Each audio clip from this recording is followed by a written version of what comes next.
Complaints authority SPCI ప్రత్యేక website logo ఆవిష్కరించిన CM Revanth.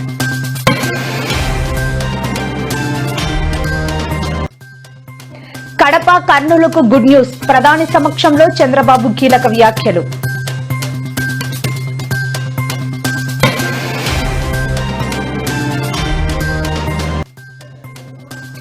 Selfie video విడుదల చేసిన మంత్రి కొండ సురేఖ కుమార్తె సుస్మిత తనను అరెస్ట్ చేస్తే కార్యకర్తలు సపోర్ట్ కావాలని పిలుపు.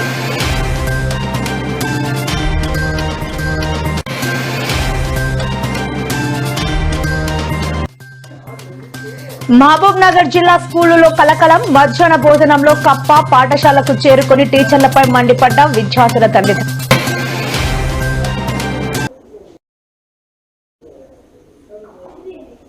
ముఖ్యమంత్రి రేవంత్ రెడ్డి తెలంగాణ రాష్ట్ర పోలీస్ కంప్లైంట్ అథారిటీకి సంబంధించి రూపొందించిన ప్రత్యేక వెబ్సైట్ ను లోగోను ఆవిష్కరించారు. గురువారం డాక్టర్ బిఆర్ అంబేద్కర్ రాష్ట్ర సచివాలయంలో Telangana state police complaints authority website లోగోను సీఎం రేవంత్ రెడ్డి అధికారులు ఆవిష్కరించారు. ఈ కార్యక్రమంలో సీఎంతో పాటు మంత్రి కోమటిరెడ్డి వెంకటరెడ్డి, ప్రభుత్వ ప్రధాన కార్యదర్శి రామకృష్ణారావు, డీజీపీ శివధర్ రెడ్డి, హోంశాఖ special CS CV Anand, CGG DG Ravi Gupta, intelligence ADG Vijay Kumar, SPCA chairman retired justice Shivashankar రావుతో పాటు ఇతర సభ్యులు, ఉన్నతాధికారులు పాల్గొన్నారు.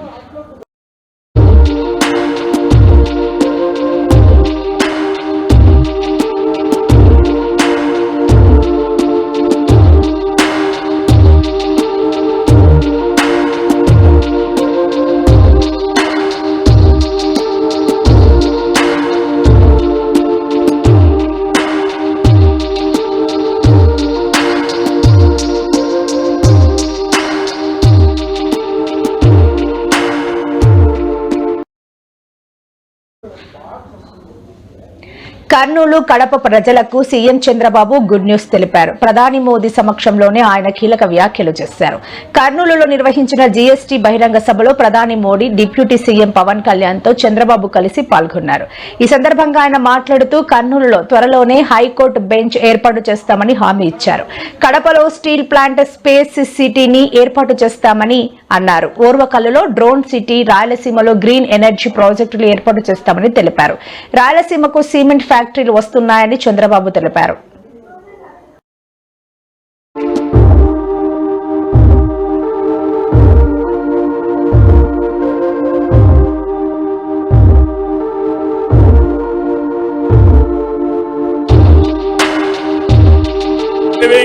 ఇది ప్రారంభం మాత్రమే. రాబోయే రోజుల్లో ఇలాంటి లాభాలు ఇంకా ఎక్కువ మనందరం చూడబోతున్నాం. దానికి ఆ ప్రధానమంత్రి నరేంద్ర మోడీ గారు ఇక్కడికి రావడం మనందరికీ శాశ్వతంగా గుర్తుంటుంది. On behalf people of AP, I thank Modi ji for the GST reforms. Again గట్టిగా మీరు చెప్పాలి, ఇది మా అందరికి న్యాయం జరిగిందని. I also congratulate him on his remarkable journey of 25 years tenure at the helm of public service as Chief Minister and Prime Minister. GST సంస్కరణలతో Bachat ఉత్సవం నేడు భరోసా ఉత్సవగా మారింది. సూపర్ జీఎస్టీ కార్యక్రమంలో భాగంగా రాష్ట్రమంతా ఇప్పటికే 98,000 ఈవెంట్లు నిర్వహించాం. డబల్ ఇంజిన్ సర్కార్తో మన రాష్ట్రానికి డబల్ బెనిఫిట్ వచ్చింది. ఇటు సూపర్ 6 పథకాలు, అటు సూపర్ జీఎస్టీతో ప్రజలకు సూపర్ సేవింగ్స్ జరిగాయి. Mega DSC, PM Kisan Annadata Sukhibhava, Shri శక్తి, తల్లికి వందనం, దీపం 2, పెన్షన్ల పంపిణీ వంటి సంక్షేమ కార్యక్రమాలతో సూపర్ 6 ని సూపర్ హిట్ చేశాం. జీఎస్టీ సంస్కరణలతో బచత్ ఉత్సవం నేడు భరోసా ఉత్సవగా మారింది. సూపర్ జీఎస్టీ కార్యక్రమంలో భాగంగా రాష్ట్రమంతా ఇప్పటికే 98,000 ఈవెంట్లు నిర్వహించాం. డబల్ ఇంజిన్ సర్కార్తో మన రాష్ట్రానికి డబల్ బెనిఫిట్ వచ్చింది. ఇటు సూపర్ 6 పథకాలు, అటు సూపర్ జీఎస్టీతో ప్రజలకు సూపర్ సేవింగ్స్ జరిగాయి.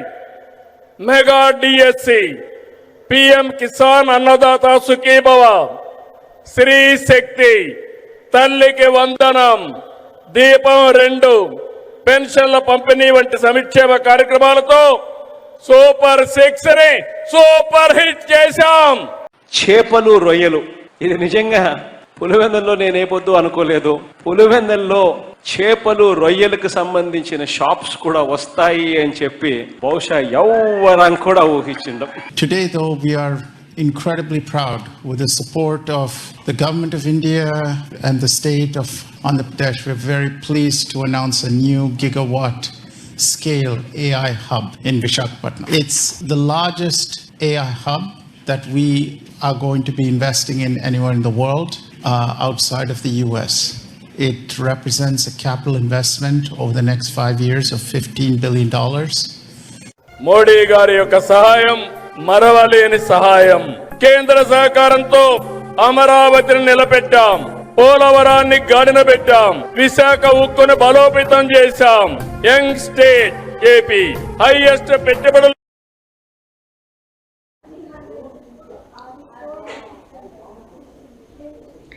ఎలాంటి ఫలితాలు ఆశించకుండా కేవలం దేశ సేవే పరమావధిగా పనిచేస్తున్న ప్రధాని నరేంద్ర మోదీని మనం కర్మయోగిగా చూస్తున్నామని డిప్యూటీ సీఎం పవన్ కళ్యాణ్ అన్నారు. కర్నూలులో ఏర్పాటు చేసిన సూపర్ జీఎస్టీ సూపర్ సేవింగ్స్ బహిరంగ ఆయన సభలో ఆయన ఉన్నారు.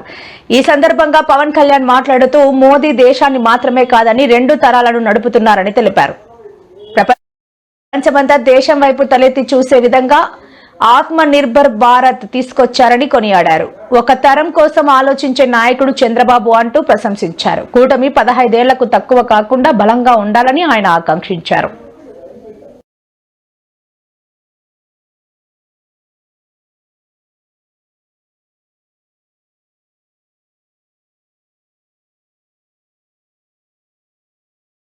అందరం ఈ కూటమి ఒక 15 ఏళ్ళకి తక్కువ కాకుండా బలంగా ఉండాలి. మనందరం ఎంత బలంగా ఉండాలి అంటే ఇంక ఇది తప్ప ఇంకెవరికి ఏది రాదు.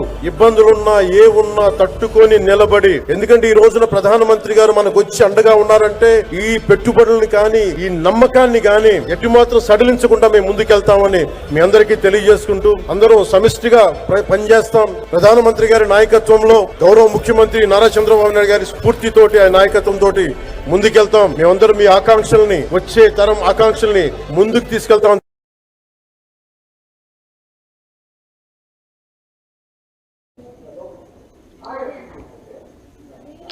మంత్రి కోడా సురేఖ కుమార్తె సుస్మిత అర్ధరాత్రి సెల్ఫీ వీడియోను విడుదల చేశారు. వీడియోలో మాపై కుట్రలు కుతంత్రాలు జరుగుతున్నాయి అంటూ సంచలన వ్యాఖ్యలు చేశారు.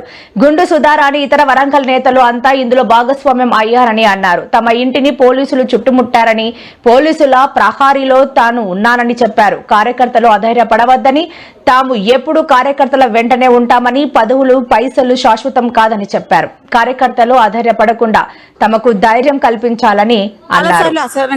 తనను అరెస్ట్ చేస్తే కార్యకర్తలు ఖండించాలని, కార్యకర్తల సపోర్ట్ కావాలని కోరారు. మా అమ్మ ఇంటికి వచ్చి కన్నీళ్లు పెట్టిన రోజులున్నాయి సార్. ఇప్పటి వరకు నేను చెప్పలేదు, నేను ఇప్పుడు చెప్తున్నాను. అసహనంగా ఏంటి ఇన్ని పిటిషన్లు తీసాను. పిటిషన్లు ఎవరికి ఇవ్వాలి సార్? మరి ఇప్పుడు మంత్రి తీసుకుపోయి పిటిషన్లు ఎవరికి ఇవ్వాలి? సీఎం కి ఇవ్వాలి కదా. పిటిషన్లు ఇస్తే ఇన్ని పిటిషన్లు ఇస్తారు, అన్ని పిటిషన్లు ఇస్తారు, అది ఇస్తారు, ఇది ఇస్తారు అని చెప్పి మా అమ్మని ఇష్టం ఉన్నట్టు మాట్లాడితే ఇంటికి వచ్చి కన్నీళ్లు పెట్టిన రోజులు ఉన్నాయి సార్.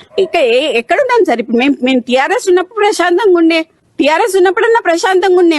మా గవర్నమెంట్ లో మాకు జరగటం ఏంటి సార్ ఇది? పోనీ ఉత్తమ్ కుమార్ రెడ్డి అంకుల్ కి మేము ఫోన్ చేసినాం, ఆయన ఏమంటున్నాడు? అసలు నేను లెటర్ వేయలేదు అంటున్నాడు. ఇక్కడ పొంగులేటి ఒకడు, వేం నరేందర్ రెడ్డి ఒకడు, సీఎం ఒకడు, వీళ్ళందరూ మా మీద పగబట్టినారండి. మమ్మల్ని ఏడిపిస్తాను, మేము ఏం చేయాలి అడగాలనా? ఏం అడగాల? లేకపోతే రేవంత్ రెడ్డి కాళ్ళు పట్టుకోవాలనా? కాళ్ళు పట్టుకుని ఈ మాటలు మాట్లాడకండి అని మా అమ్మకి నేను చెప్పాలనా? ఏం చెప్పాలండి? చాలా బాధాకరంగా ఉందండి నేను మాట్లాడడానికి. ఇట్లాంటి మాటలు మాట్లాడడం నిజంగా చాలా బాధాకరంగా ఉంది. ఎందుకంటే మా అమ్మ ఫైర్ బ్రాండ్ అండి.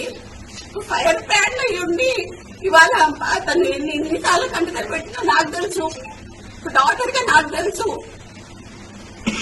ఎందుకమ్మా ఫైల్ ఇవ్వాలి? నేను పోనమ్మా, నా ఫైల్ ఇవ్వలేను, ఆయన దగ్గర పోతే ఇటు ఎట్లా పడతాం అట్లా మాట్లాడతాడు అని ఉన్న మాటలు ఉన్నాయి. రేవంత్ రెడ్డి అండి ఏది పడితే మాట్లాడతాడండి ఆయన. మా అమ్మతోని అసలు ఆయన చక్కగా మాట్లాడిందే ఉండదు.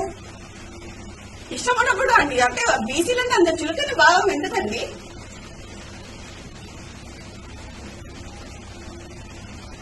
ఒక మీటింగ్ జరిగిందండి ఢిల్లీలో. ఇది ఇప్పటివరకు బయటికి రాలేదు, నేను ఇవాళ చెప్పదలుచుకున్నా. ఢిల్లీలో అందరూ ఖర్గే గారు ఉన్నారు. అందరూ మీటింగ్ జరుగుతున్నప్పుడు అందరు మంత్రులు ఉన్నారు, సీఎం ఉన్నారు, ఖర్గే ఉన్నారు, అందరు ఉన్నప్పుడు మా అమ్మ ఏం మాట్లాడింది అని అంటే, కొంచెం అడ్మినిస్ట్రేషన్ ప్రాబ్లం అవుతుంది, పిఏ మీకు అందజేస్తున్నారో లేదా మాకు తెలియట్లేదు అన్న విషయం మాట్లాడగానే వెంటనే రేవంత్ రెడ్డి పక్కన ఉన్న ఖర్గేకి హిందీలో ఇందుకే ఇంటికి రానియా ఏమనంటే ఏదో ఒకటి చెప్తుంది. ఒక పిటిషన్లు పట్టుకొని వస్తుంది, 10 పనులు పట్టుకొని వస్తుంది. ఈ పని చేయంటది, ఆ పని చేయంటది, ఈ పని చేయంటది. మరి ఏడికి పోవాలండి? పని చేయొద్దా? ఎమ్మెల్యేలు మినిస్టర్లు పని చేయొద్దా? మా అమ్మ ఆ రోజు ఏడ్చిందండి. ఆ రోజు ఢిల్లీలో ఏడుస్తే అప్పటికప్పుడు పోయిన ఢిల్లీకి ఫోన్ చేసి ఏడుస్తే అప్పటికప్పుడు పోయినా. ఇప్పుడు జ్యోతి ఎవరున్నారు అక్కడ? జ్యోతి అది పిలిపిస్తారు. జ్యోతి ఆ రోజు ఢిల్లీలో అమ్మ ఏడ్చిందా? దేని గురించి ఏడ్చింది? ఏడ్చిందా? ఏమని చెప్పింది చెప్పండి. గట్టి చెప్పమ్మా, గట్టి కొంచెం లోడ్గా చెప్పండి. ఇంకా గట్టి చెప్పు.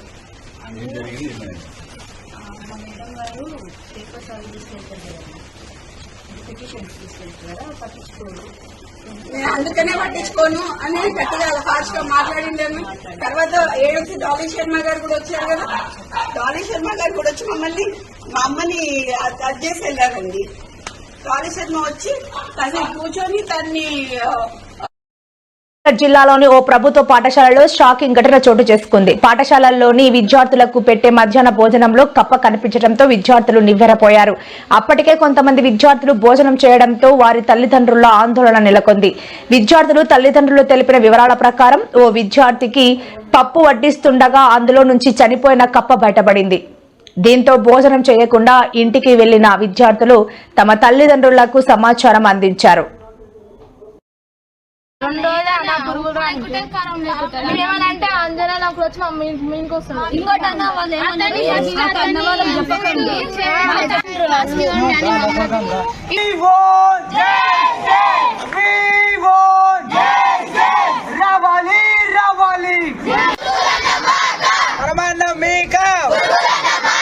విద్యార్థులకు వెంటనే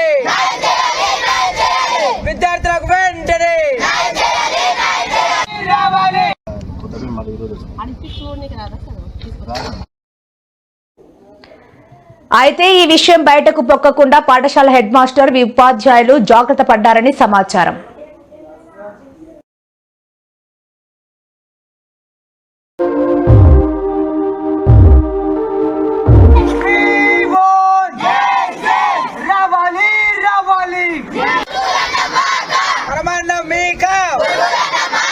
విద్యార్థులకు వెంటనే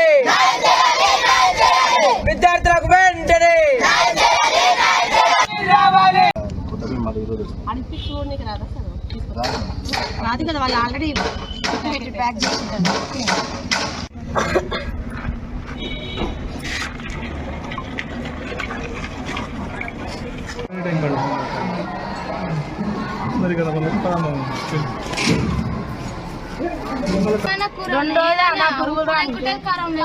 ఏమనంటే అంజనా నాకు వచ్చి మా మీనికి వస్తుంది. ఇంకోటి అన్న వాళ్ళు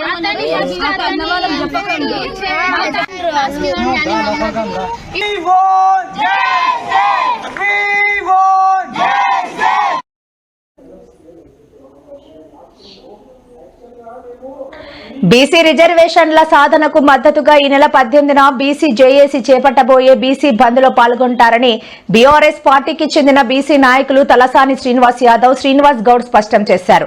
తెలంగాణ భవన్ లో వీరు మీడియాతో మాట్లాడారు. మేము అసెంబ్లీలోనే చెప్పినాం, ప్రభుత్వంపై వ్యతిరేకత ఉందని, కులగణన సరిగా జరగలేదు, కులగణన సర్వే పత్రంపై ముఖ్యమంత్రి ఉప ముఖ్యమంత్రి ఫోటో పెట్టడం తప్పు అని వారు పేర్కొన్నారు. చాలా తీవ్రంగా ఉంటాయి.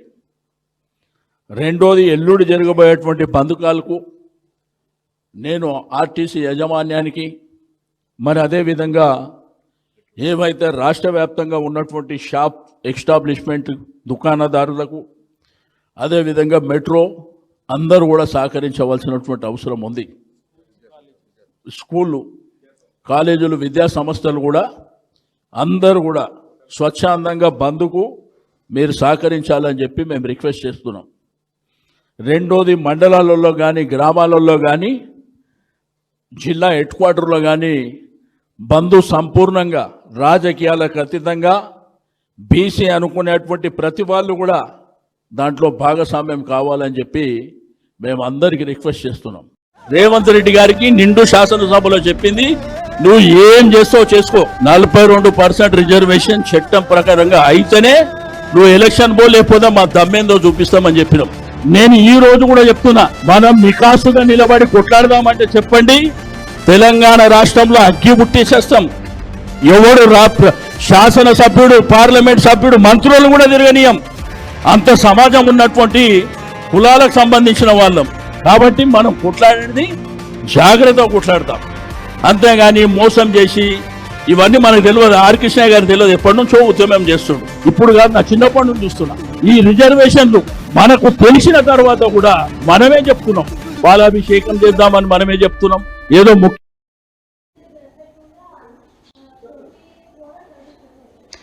టీడీపీ అంటే తెలుగు దుహంకార పార్టీ అని ధ్వజమెత్తారు వైఎస్ఆర్సీపీ ఎమ్మెల్సీ వరదు కళ్యాణి. మహిళలను అవమానించడమే టీడీపీ నేతల అలవాటుగా పెట్టుకున్నారని ఆమె విమర్శించారు. జీడీ నెల్లూరు వైఎస్ఆర్సీపీ సమన్వయకర్త కృపాలక్ష్మి కోసం ఎమ్మెల్యే థామస్ నీచంగా మాట్లాడారని, మహిళలను అవమానించినా చంద్రబాబు ఏమీ అనరు అనే ధైర్యంతో రెచ్చిపోతున్నారని వరదు కళ్యాణి మండిపడ్డారు. టీడీపీ నేతల వాళ్ళ ఇంట్లో వాళ్ళని అంటే ఎలా ఉంటుంది, దళిత మహిళ అని కూడా చూడకుండా వ్యక్తిత్వ హననం చేశారు. ఈ ఘటనను మేము తీవ్రంగా ఖండిస్తున్నాం. తక్షణమే కృపాలక్ష్మికి ఎమ్మెల్యే థామస్ క్షమాపణ చెప్పాలి అన్నారు. ఇలాంటి పనికి మాలిన drama troupe agent, drama troupe company ఓనరా ఈ కృపాలక్ష్మి? కొద్దిగైనా సిగ్గు, లజ్జ, రోషం, నిజంగా ఉప్పేసుకుని ఆనందింటే ఒక రోజు బతికినా కూడా రోషంగా హీనంగా బతకాలండి. ఇలాంటి సిగ్గుమాలిన బతుకు ఎందుకండి నాకు అసలు? టీడీపీ అంటే తెలుగు దురహంకార పార్టీగా మార్చేశారు. ఎందుకంటే ఎంత మంది మహిళల్ని వేధించినా, అవమానించినా కూడా చంద్రబాబు నాయుడు గారి సపోర్టు, అలాగే పవన్ కళ్యాణ్ గారి సపోర్టు ఉంటుంది అన్న ధైర్యంతో ఈ విధంగా సభ్యత, సంస్కారం మరిచి వీళ్ళు ప్రవర్తిస్తూ ఉన్న పరిస్థితులు ఎన్నో సంఘటనలో మనం చూస్తూ ఉన్నాము. ఇప్పుడు తీసుకుంటే మా వైఎస్ఆర్ కాంగ్రెస్ పార్టీ జీడీ నెల్లూరు నియోజకవర్గ సమన్వయకర్తగా ఉన్న కృపాలక్ష్మి గారి కోసం ఆ నియోజకవర్గ ఎమ్మెల్యే థామస్ అనే వ్యక్తి ఎంత దారుణంగా, ఎంత సంస్కారహీనంగా మాట్లాడాడో మనందరం వినడం జరిగింది. ఇటువంటి మరెన్నో వీడియోల కోసం మా ఛానల్ ని సబ్స్క్రైబ్ చేసుకోండి. పక్కనే ఉన్న బెల్ ఐకాన్ ని క్లిక్ చేసి యాక్టివేట్ చేసుకోండి.